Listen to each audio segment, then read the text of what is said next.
Am I the asshole for not buying special groceries? My son, 30, and his family decided to live the van life. This lasted about 2 weeks. Then my husband gets a call at 11 p.m. from my son. They are in Cali, the baby is in the hospital, and they have no money. We send them $500 to get home. They drive all night to get here, and my son and wife go to bed. We fed our granddaughters breakfast. My son got irate because we fed them gluten. He expected us to go to the store and buy gluten-free food for them all. I said we just sent them $500 and couldn't afford to go buy a bunch of food, and that they should provide that when they visit someone's home. A huge fight ensued and they left. AITA for not providing that food. Is there a medical reason the children are gluten-free? Nope. Mom assumes the kids are allergic because she is. Nope, or nobody has tested them. Gluten intolerance and gluten allergies are two different things, but also depending on how severe her gluten allergy is, could you have made her sick? No one has tested them. Your story keeps changing. Why are you using different diagnoses to different posters?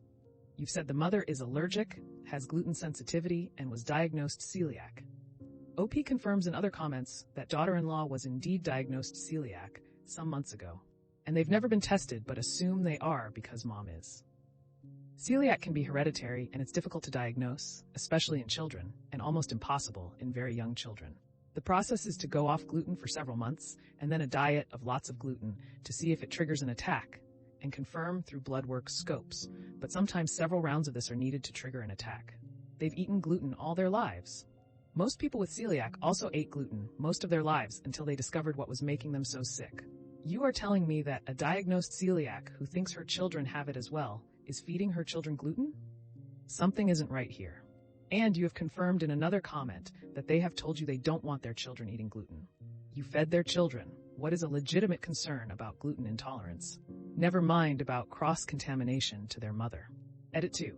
You stated that you read quite a bit about celiac when she was diagnosed, but now you claim ignorance on feeding the kids bread because the parents didn't give you a list of examples.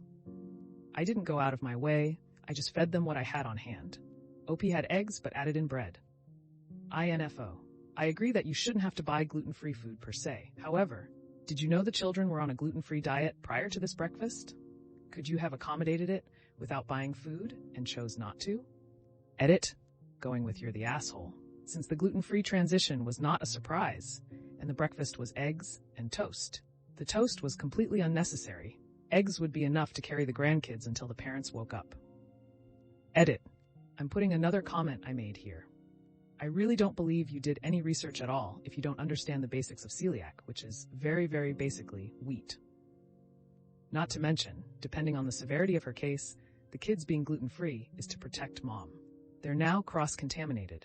They have wheat all over their hands, faces, hair, and clothes.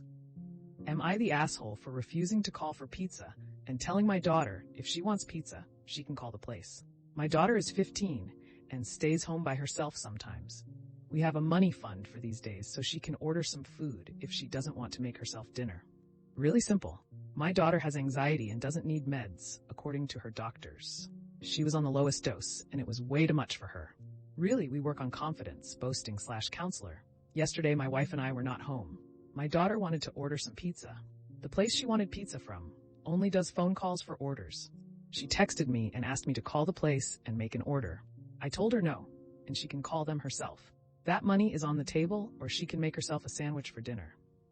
I came home and my daughter were pissed I didn't make the call for her. My daughter anxiety made it difficult for her to call. My wife is upset I don't help. I think both of them are being over the top. I explained that there was food at home. She could have ordered from somewhere else or just ate at home.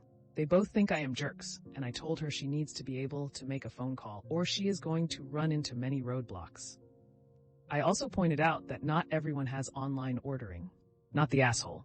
No therapist worth their pay will tell someone with social anxieties to push any required interactions off to their partner or parent. This was a teachable moment and a chance to face her fears. It will only get worse if she continues to avoid it. Her counselor literally has told us to push her to do stuff that isn't high stakes. I don't think pizza is high stakes at all. Agreed. The biggest here is the wife, not the kid. You're not on the same page, and you should always have a united front with your kids. Personally, I believe my wife's coddling of her is what caused this issue. She has coddled her so much, and usually me not coddling causes a fight. not the asshole. I know of someone who went to college many states away. She had a lot of anxiety and relied on her parents for everything. When she got to college, she didn't know how her dining dollars worked. She was too scared to go down to the cafeteria and ask someone, so she called her mom.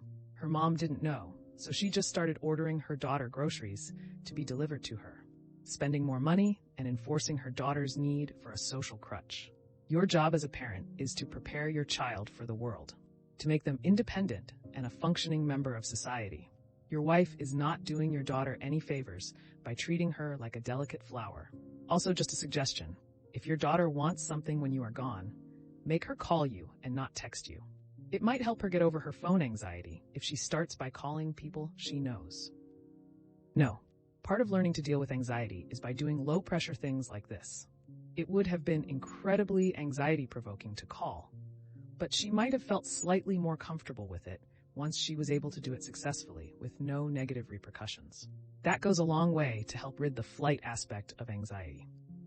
Well, that's another episode of Am I the Asshole in the books. I really appreciate all of you who made it this far into the video. Of course, if you enjoyed this video, it would really help the channel out a lot if you gave the video a thumbs up, subscribe, or leave a comment down below.